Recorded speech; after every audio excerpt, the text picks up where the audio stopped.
what we do with information is important. It's not just about ticking a box. It's not just about us being able to find it later so we can more conveniently access it or we can do our job better.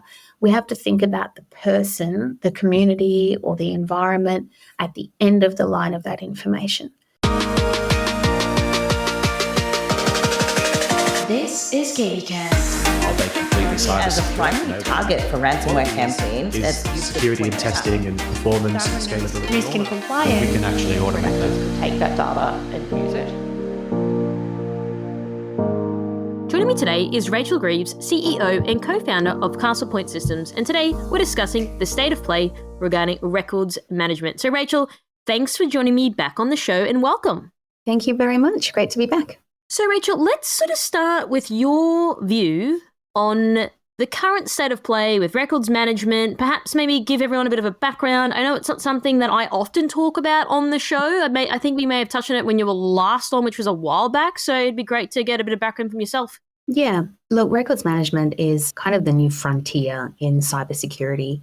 You will have seen a lot of changes coming from central governments and regulators around a data-centric approach. And a big reason for that is because of something called data minimization. So you'll know, if you're familiar with privacy regulations, that this concept of holding a minimum amount of sensitive data is really important. And that doesn't just mean only collecting what you need to have. It also means only keeping it for as long as you require it for your business purposes and not keeping it any longer. And the reason for that is because these days it's broadly considered that cyber breaches and spills of data are inevitable. So even though we might have spent a long time since the beginning of the digital age focusing on reducing the likelihood of a breach, we now need to really focus on reducing the impact of a breach, which means holding the least amount of data that we can. Of course, we have other obligations for keeping information. If we get rid of stuff too soon, then we lose the value of that information. We don't meet our obligations to our stakeholders or to regulators. And of course, we want to exploit the data that we do have. We want to get the best value out of it for business reasons as well as cybersecurity reasons. So there's a really difficult trade-off between keeping stuff and destroying stuff. And the only function and the only people and the only systems that can solve that trade-off are records management. So you mentioned before holding the least amount of data. Would you say now, because of all those major breaches in Australia? Yes, of course, I've harped on about it again, but I think it's given definitely a wake-up call to the industry even more broadly outside of Australia as well. Do you think that people are a bit more cognizant now of what data they are keeping, or are they starting to pay more attention, would you say, in your sort of profession? Yeah, they are, because they have to be. So it used to be the only people that were worried about getting rid of information that was accumulating were people managing storage. You know, they wanted to clean all this stuff up, let's get rid of it. And of course, records teams were very resistant to that because everything in there could be a record, it could be valuable. And the commercial sides and the executive sides of the business were also resistant to that because that's a gold mine, that stuff. You know, we spend most of our waking hours at work collecting data. It's kind of the oil or the uranium of our business. It's this really valuable resource. But, you know, just like uranium, the longer we hold it and the more it starts to decay, the more dangerous it becomes. So as storage got cheaper, that kind of noise in the ear of let's get rid of stuff kind of went away because there was always more storage. But then a new voice came in the other ear, which is about cybersecurity. So, you know, a good example is me, actually. So in 2018, my university, the ANU, was hacked by a foreign state actor. And they took 19 years worth of stuff and student records from the ANU systems, which had just been accumulated over time and never disposed of. And the problem with that is that those records didn't need to be kept for 19 years, nothing like it. They had a 7-year retention under the ANU's own policy and legislation. So my data was in that spill, and now that foreign state actor has all my information that the ANU had at the time, even though I'd graduated, 15 years before that breach, and my record should have only been kept for 7. So 60% of the people affected by that breach shouldn't have been by rights. And that would have been a 60% lower impact, obviously, on the community, but also a lower impact on the cost of remediation, of insurance, of communications.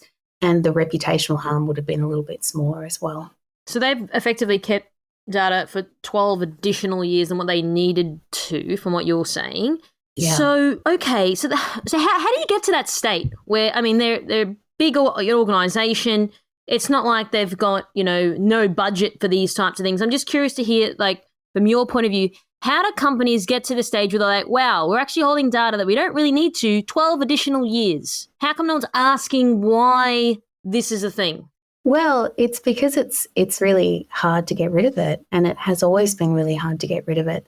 And it's been so hard to get rid of it that now the Australian federal government has only 7% of their information formally records managed and sentenced. So sentenced means there's an expiry applied to that information. We know when we have to dispose of it. And the disposal action could be just destroying it because it's no longer valuable, or it could be transferring it to the National Archives, for example. So 93% of the records that are held across Australian federal government or central government are not sentenced at all. And that's up 30% from a few years ago. So the problem's getting worse, not better. And the reason is because the kind of traditional ways of sentencing, of managing records, don't scale and have never been feasible, really, since the transition from the paper paradigm of managing a file and putting a stamp on it to the digital paradigm, where information changes all the time. There's a really high volume of information, a big variety of information, a rapid velocity of change of information, and still only 2 or 3 records professionals in the organisation to try to keep across it all. So this is a problem that's been around for a long time. And this is the problem that made us develop our solution because, my background is audit. I used to be an auditor and I audited mostly federal government for their non-compliances against these rules. And what became really clear is that there were best intentions. Sentencing has always been taken quite seriously, but it just wasn't possible to succeed with the technology that was available. What does best intentions look like? Well, it looks like people wasting a lot of time on low-value work, frankly. So if you're a records person, you have to decide how long something should be kept. And to do that, first you need to understand what it's about, which means you need to read it all. So you would have to take a record, which is an aggregation of stuff, a bunch of emails and documents all in one file share might be a record. And you would have to read it all, not just the titles, but all of the content, and effectively take out your mental highlighter and highlight all the topics and things that record is about. And then what you'd have to do is match all those topics to hundreds of different rules. So there'll be a retention rule for final approved versions of asbestos remediation policy, for example. Well, do you have one of those? And there'll be another rule for information about community advocacy for children's health, not including crime prevention. So now you've got to find, is there anything in here about that? And also, is there anything that would exclude it from matching this? Like, there are so many rules and there's so much content. And even if you could do that for the one file that you have, then someone will come in and edit that tomorrow. They'll add a new document to it. They'll take something out. And then that classification is no longer relevant. You've got to redo it all again. So you can see that it's really impossible. And the only way to do it has been to do it like that, to do it the hard way, which means we have people who, aren't machines, spending all their time just trying to play catch up, reading and matching and reading and matching, and not using their time doing things that humans are good at, which is making decisions and planning and strategy. So the reason that we're able to move the needle on this now is because of artificial intelligence. We've come to the point, and 5 years ago is where we developed this new AI paradigm to do this work. So it's, well established now, but, it's only been 5 years that it's really been possible. We get the machine to do that hard work. Read all the words in everything, in the whole environment, read them constantly, read them all the time, and match them automatically to these hundreds or thousands of rules, and then calculate and roll up the retention that applies. When we get the machine to do that, we free up those humans to actually then go and do the important thing, which is make the decision to dispose if appropriate. So you're saying historically, people were doing this manually, and if there's one edit, they have to do it all again. I mean, this could take months. Well, it's just impossible. So, so a couple of stats. So it would take you, based on my maths, it would take you about 130 years to read 1 terabyte of Microsoft Word documents. So, it's clearly not possible to read all of that stuff. And we've seen that in practice too. So we had one client who had spent 2 years, they'd hired a records manager to go through their legacy shared drive, which wasn't changing at all. So that's a head start, like it's static, to go through the legacy shared drive, which had about 4 million items in it, 4.2, I think, and classify it all and sentence it to work out what needed to be kept and what could go. And in 2 years, she got through, I think, 1.2 million items in that period out of the 4-ish. And then she quit, like, fair enough. Like, I would quit too. I wouldn't have made it 2 years, that's for sure. So what we did then is we deployed Castlepoint in that environment, and we read all the 4 million items in the drive and we classified them all against the rules. And then that organisation did testing and benchmarking. And what they found was that Castlepoint had been effectively 100% accurate with the classification, but on detailed review, the records manager had only been accurate 25% of the time. And that's not because of any lack of skill of the records manager. It's because 1.2 million items in 2 years works out, again, by my maths, to be something like one document every 7 seconds, making a decision about that document. And of course, in that case, there is no time to read it. There's no time to even open it. You're just making a value judgment based on what you can tell about the name of that item at the time. And that's not enough. The names of our documents don't really tell us anything about what's inside them and what they relate to, not at the fidelity that we need to match to all these regulated obligations. So yeah, people literally, it has been their job to just try to read this stuff and match it to rules. And not only has that been very inefficient, it's been very ineffective as well. And also there's a lot of complexity there when you talk about like all the rules. So it depends on how many there are. And you're the expert in this, not me, but I'm just curious to know, like, that's when things could take even longer to map it all against that. And if someone's doing that manually, 130 years, right, like, forget it. I know. The rules are really complex because, of course, there are retention rules and they come from different acts and regulations. So, everything from administrative acts to criminal acts, any kind of legislation will often have retention rules in it about information. So, for example, like you know that, under Australian law, Corporations Act, etc., you need to keep your financial records for 7 years, right? Pretty straightforward. But then a lot of organisations also have what's called a records disposal schedule. And for government at all levels, that will be issued by the government. And that's the one that gets into the real nitty gritty about, well, something like this, but not like that needs to be kept for 15 years, but something like this, but also like that is 20 years. So they're very complex. But then there's other obligations too. So there are secrecy provisions, regulations that make it a civil or a criminal offence to release information to unauthorised users. And there are dozens of those across jurisdictions. There's information handling rules as well that say, any information of this type must be able to be accessed by the CFO at all times. There's lots of rules about information handling, and they all need to be applied in a layer. You can't just focus on retention and keeping stuff and not focus on risk and protecting stuff. You have to do both, which means you have to know and apply all the rules, which again is something that one records manager doesn't usually have the skill set to do, let alone the time. It needs to be SMEs from every part of the business, including legal. And that's, again, really hard to coordinate, that collaboration. So that's, again, where AI becomes really valuable because it can do all of that mapping much faster than people can and more accurately without ever getting decision fatigue, without needing to log off on the weekend. So would you say, Rachel, conceptually, people at a high level understand information handling?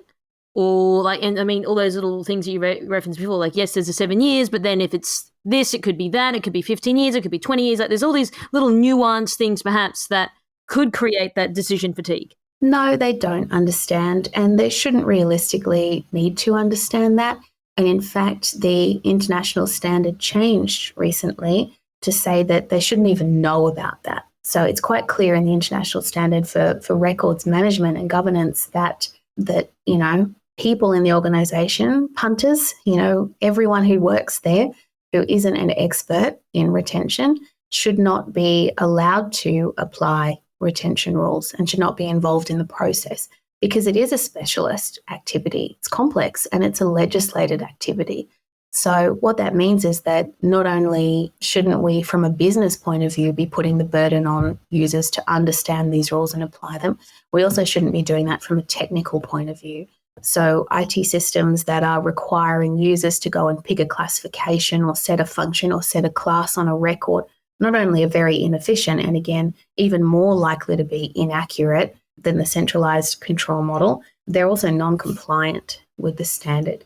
We don't want users worrying about this stuff. We want them focused on their productivity, getting the value out of the information. They need to know more about, I would argue, more about the sensitivity and risk of that data than about the value, because that is something people can and should grapple with and start understanding their threat environment and understanding the kinds of impacts that could come from unauthorized access to the data that they create and capture. But no, this isn't something that general users should understand or should need to be involved in applying. So going back to your example before about the ANU, so after everything that you sort of said before around the classification, the complexity, the rules, sometimes they override, sometimes they don't, how long it takes, 130 years. So are you probably not surprised then from what happened with everything that you've just mentioned? No, and I'm not even sure they've really even started a sentencing program since then. And that was 5 years ago. So, and it's hard. It's hard to say, okay, well, Rachel's record can be disposed of according to whom? Who is tracking that I graduated 7 years ago and who's going, oh, great, today's the day I can destroy Rachel's record. And then even if there was some kind of trigger notifying the records team to say, hey, these people graduated 7 years ago, it's time to clear up their stuff.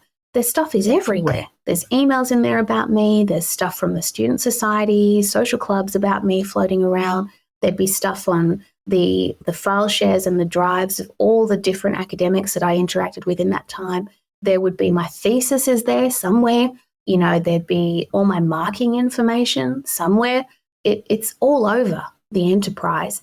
And no one person has access to all that information. And even if they could access all those different systems, and that includes people's inboxes and their sent mail and their OneDrives, even if they could access that, they don't have time to go and search for me across all those systems. So now when we deploy record systems like Castlepoint, they include e-discovery just by default, because the first thing is just finding the stuff.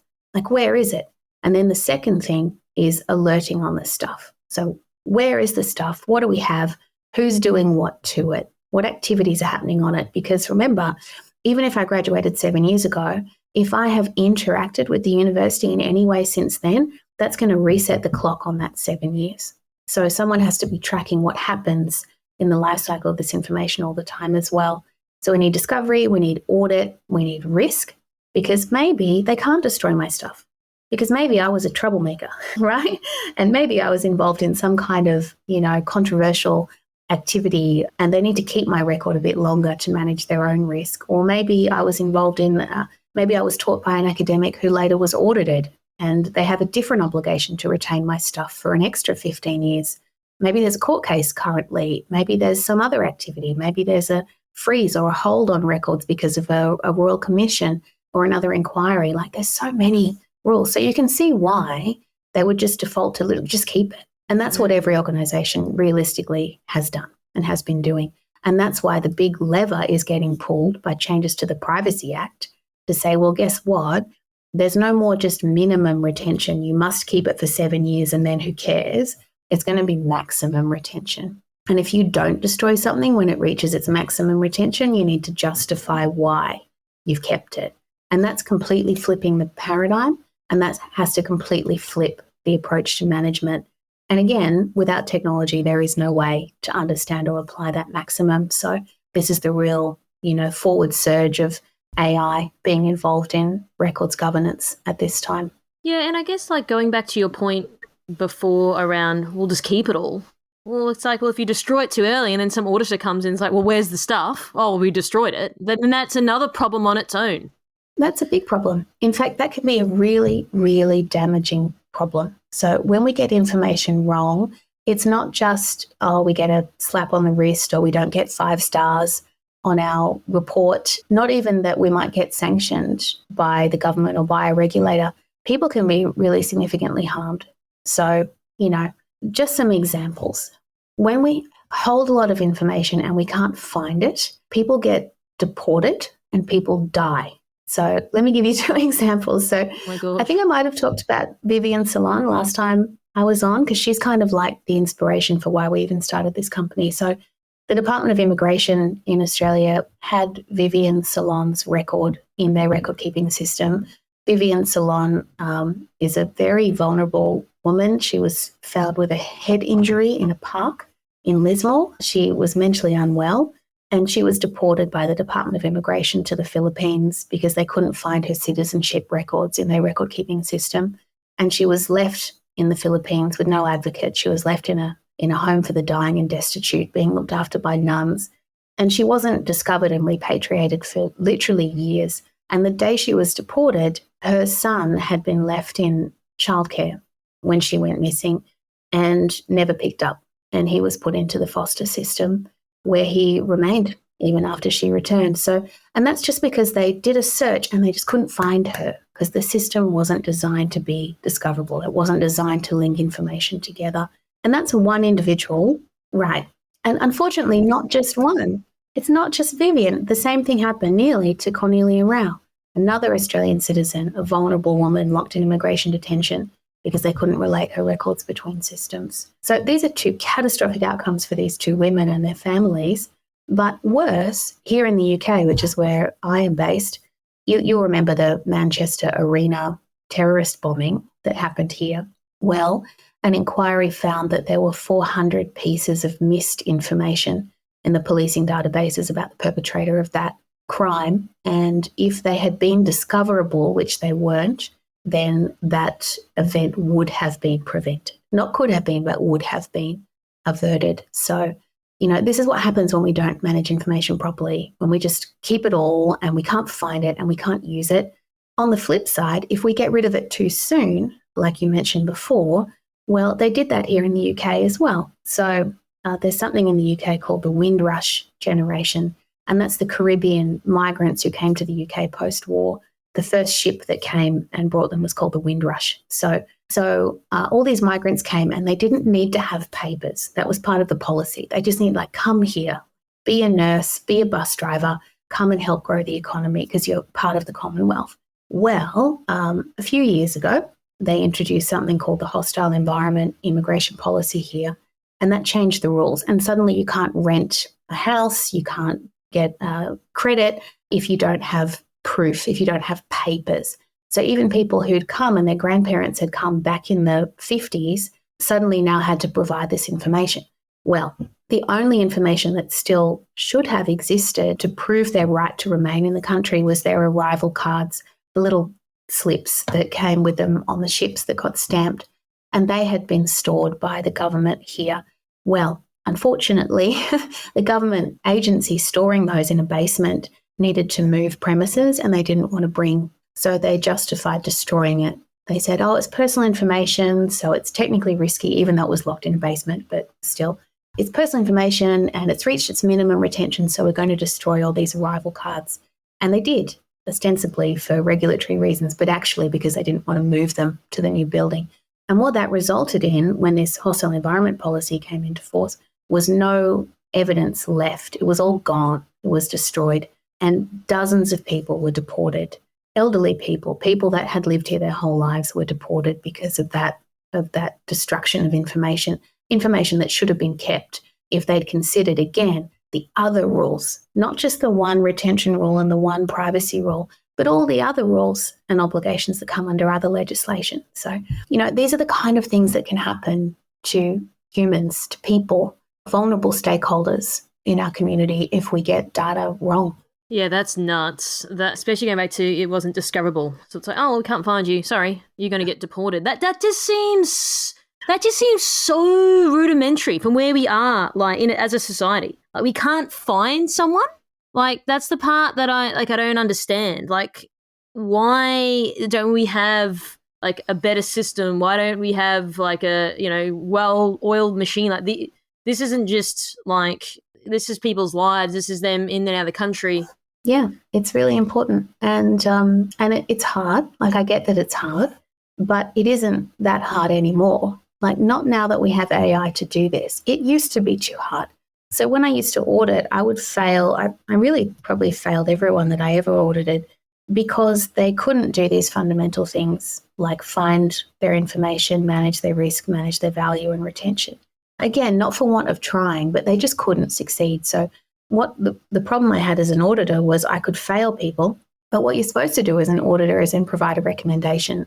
And, I just couldn't, there was nothing to recommend. I couldn't say, oh, if you just go buy this product, if you just, go install this or build this custom thing, your problems will be solved. There was no way to solve it because there was no paradigm that would work. It's fine to have technology that solves the problem, but if that technology introduces a new problem, it won't succeed. That's what you find out when you're auditing. So there's always been technology that could technically classify and sentence everything in the environment if every time a user saved a document or an email, they added 5 or 6 or 10 or 20 metadata labels to that information. It's a great theory, like everything would then be fully compliant, but the impact is way too high.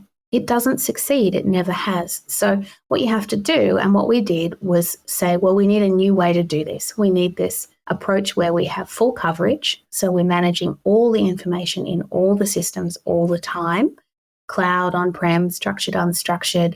We're indexing everything and making it all discoverable. We're auditing everything so we know what happens to it, and we're applying all the kinds of regulation that you need to apply to it. We have to do that, but we have to do it without impact. It can't have any impact on general users. They need to just be out of the loop, just do their job and don't worry about compliance. It can't have impact on those systems because there are dozens or hundreds or thousands of systems. You can't have a connector for each one. You can't be customizing each one. What you also discover is that anything that has an impact on the data, as in wants to put it up in its own data lake and take it out of the environment, or wants to modify it or duplicate it, that doesn't work either. That's too risky. And anything that has an impact on that regulatory team, remembering that there's only 2 or 3 records managers, there's only 5 or 6 in-house legal, maybe 10 cyber people in the organization. If you build a solution that has a big impact on them to run and govern and train and manage, it won't work either. So what you have to do is full coverage and no impact. And until we could achieve that, which, we launched now 5 years ago and defined that new category of AI, it really just wasn't possible. So now that it is possible, the regulators are taking notice. They're not really taking it seriously anymore when big corporates say, oh, it's just too hard, oh, we just can't, it's just too hard. They say, well, we can because we use AI, like we use Castlepoint, and it actually isn't that hard. So maybe you should be using AI as well. No more excuses. So the needle's really moving. But in all fairness, this capability just wasn't really available at the time of the ANU breach. And even though it's been available for a while, it takes time to get penetration and change the way people do things fundamentally. So maybe another 5 years, everyone will be, managing their stuff and this problem will be obsolete. That's what I hope anyway. I've got my fingers crossed. Just going back to your time as an auditor for a moment. So you're saying you're auditing organizations and you're saying that, in your words, that they're all non-compliant, like failing basically. Yeah. So you don't think someone was looking at all of your, audit reports and you're saying it's failed and no one's thinking, well, hang on a second, why isn't anyone compliant? Why are they all failing? Like, you don't think at that point people are asking those questions a bit more? They for sure have been. Like, if you look at the Australian National Audit Office, they've been releasing negative audit reports since about 2007 about how federal government is managing their records. Every few years they release another one and say it still sucks, it's still no good, it's worse than ever, and nothing really happens. So now that it's becoming such a big cyber problem, and now that privacy law is becoming much more robust than it's ever been, there's now more pressure from more sides to get this right. When it was just the National Archives and the Audit Office saying, guys, please manage your records, it's important, not really taken seriously. But once it's a cyber problem, once it's a privacy problem, there's a lot more pressure from a lot more commissioners, right, coming down. So we're seeing definitely the attitudes and the focus changing. So we're definitely seeing an improvement. Like, people are taking it more seriously. They know they need to succeed now, and they will once they start adopting new technology to make it possible. So do you think with the updates to the Privacy Act that you've spoke about today, as well as the major data breaches last year, with again going back to, people's records being out there that weren't even active customer for, I think I read 10 years, someone was saying in an article. Do you think now, unfortunately, other people taking the hit has probably put a bit more of a focus on for the industry, as well as, the regulator coming in a bit more and the updates to the Privacy Act, etc.? Yeah, it definitely has. And not least because not only is there constantly new and fresh cyber guidance and regulation, there's this kind of global upswing in governance around privacy, as I mentioned. And really importantly, there's a new focus on artificial intelligence and the regulation and governance of artificial intelligence. AI is a big part of our problem. So if you think previously about those terabytes of Word documents we have, it would take a human, even a really fast human, doing a pretty fast and loose job, it would still take you a few days to write a, 10, 20, 50,000 word report, right? With generative AI, you can create one of those in minutes. So we're seeing now, with the advent of generative AI, we're seeing even higher volume, higher variety and higher velocity of content and lower veracity at the same time. So AI is a risk for us for information management. AI makes more information. We're constantly collecting more and more data now. Like, it's exponential, the amount of information that we generate and we keep.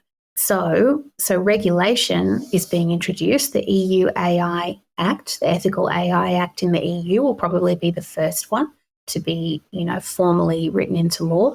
But there are similar proposed acts in the UK, New Zealand, Canada, USA, and Australia, and other advanced economies that will regulate the use of artificial intelligence. And a big part of that regulation is contestability and explainability. So what we're going to see, I think, with these information governance AI solutions is that, since we launched ours 5 years ago, there's been an industry trend of other vendors starting to do what we do, which is fantastic. It's what we need. Like, we need AI to solve this problem. But we're going to see most of those that have been gradually going up, we're going to see them drop off very steeply, because this legislation is being introduced that says if your decision that comes from your AI, the decision about whether something should be kept or whether something should be destroyed, for example, if that decision is obfuscated, if that decision has come from an algorithm that you can't explain, that no one can then contest, that no one can argue with, you're not allowed to use it. You're not allowed to use it for anything that could impact a citizen. So the reason for that is things like robo-debt and things like the Horizon scandal in the UK, which is where if you use an algorithm and the algorithm's wrong and people want to contest it and say, well, I think this is wrong and I don't owe this money or I didn't perpetrate this fraud, it's not going to be good enough to say, well, algorithm says you did, like we trained the machine learning and algorithm says you did, so too bad. That's not allowed anymore. So if people want to contest a decision and say, well, why did you destroy my record? Like, I definitely still needed that. You can't just say, oh, the machine learning was trained and this is the outcome. What we've seen is, we kind of define this new category, and then we've seen a bit of an upswing in machine learning-based classification tools for records retention. And we're going to see a drop now in the ones that don't use explainable AI. Because I'm an auditor, right? I built in explainable AI from the beginning, because years and years ago in Australia, it was already a best practice standard.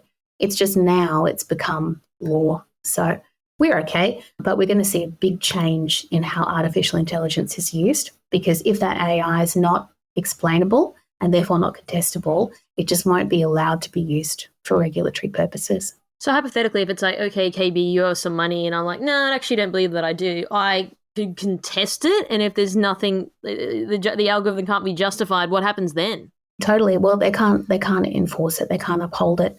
So what happened back in the 90s, and this is pre-AI, but it was still algorithmic, right? Here in the UK, the post office implemented a new system, a Fujitsu system, that had an algorithm that started flagging postmasters, like the people who run the little, mum and dad post offices around the country, for theft and saying, like, the algorithm was saying, I've crunched the numbers and I'm pretty sure these people are stealing. And they prosecuted a whole bunch of people. People went to jail, people got divorced, people went bankrupt, people died by suicide. And the big problem was, A, that the algorithm was wrong, but mostly that people couldn't contest it. The burden of proof was on them. So when they got issued with this notice and they'd say, but I haven't been stealing anything, like, explain this to me, they couldn't really, the post office running the system, this Horizon system, couldn't really explain how the calculation was done, and they wouldn't explain how the calculation was done. They just said, well, burden of proof is on you, really, to prove that you haven't been stealing. And that was just deeply unfair. And it's that kind of thing. And what happened also with robo-debt, where people were just issued those debt notices, and then when they contested, told, like, no, computer says, you know, you've been overpaid, you need to pay it back. That causes significant harm. So ethical AI is explainable AI. AI that can be explained in plain language how it came to its conclusions, and therefore can be understood and therefore can be contested. So that's going to become law that we use those. So machine learning, neural nets, generative large language models, none of those are what's called explainable AI. They're closed box or what we used to call black box systems that you can't see inside of. And that's a real problem for any regulated outcome. So just to probably press that a little bit more, Rachel, so do you think that people are going to say, well, like, what's happening and that it can't be justified and turn to their algorithm, and then there's going to be lots of issues? Are we going to start to see this happening a lot more than historically? Like, is this something that now we've opened like another can of worms a little bit here? Yeah, we totally have. I mean, so the reason that people are really worried about ethical AI is because of the really frothy stuff. Like, you can't use AI to decide whether I should get probation or whether I should get bail or whether I should be sentenced. You know what I mean? Without being able to explain the use of that AI. You shouldn't be able to use AI to decide whether I get credit or what my interest rate is without being able to explain that AI. So they'll be the first real global case studies, is people that have been really unfairly discriminated against by an AI process. But what will be the second wave is the 1,000 tiny paper cuts of harm with information governance. So the Australian government recently released a discussion paper asking for feedback on this proposed regulation. And our feedback, Castlepoint's feedback, was you need to be thinking about the harm that comes from mismanaging information, not just the harm that comes from deciding who goes to jail and who gets a loan, but the harm that comes from spilling or sharing information that you shouldn't have, the harm that comes from destroying stuff, like those Windrush arrival cards before you should. That can be significant, and that needs to be incorporated into this thinking, because so far the ethical AI legislation, all the policy mapping they've done, doesn't include any mapping to National Archives policy, and seemingly doesn't include any consultation with the archives either. So we've suggested, hey, if you really want this to work, you need to understand that most of what we deal with day to day is data, and we need to manage that data as well as we manage other kinds of risks. And therefore we need records managers involved, we need the archives involved in thinking about how we do this safely. So Rachel, is there any closing comments or final thoughts you'd like to leave our audience with today? Look, I always try to just really bring home the fact that what we do with information is important. It's not just about ticking a box. It's not just about us being able to find it later, so we can more conveniently access it or we can do our job better. We have to think about the person, the community, or the environment at the end of the line of that information.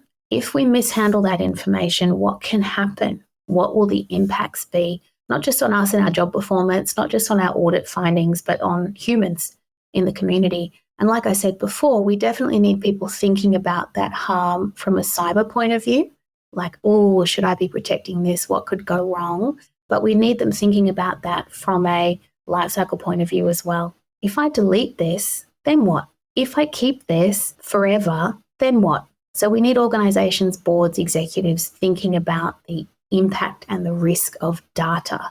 It's not something you can just hoard, but it's also not something you can just, Thanos snap out of existence when your storage runs out or when you think it might be a bit risky to keep it. Like, you really have to trade this off very carefully. And if you've thought it through And if you've made decisions based on evidence and consultatively, then your decision, whatever it is, will be defensible. Even if it's the wrong decision, it will be defensible because humans can make mistakes, but we try our best. If we make those decisions based on half-baked algorithms, those decisions will not be defensible and that will not be fair. So keep thinking about the risk, keep thinking about the value, and think about how you can do your best to make good decisions based on good data. This is KBcast, the voice of cyber. Thanks for tuning in. For more industry-leading news and thought-provoking articles, visit kbi.media to get access today. This episode is brought to you by Mercsec, your smarter route to security talent. Mercsec's executive search has helped enterprise organizations find the right people from around the world since 2012. Their on-demand talent acquisition team helps startups and mid-sized businesses scale faster and more efficiently. Find out more at mercsec.com today.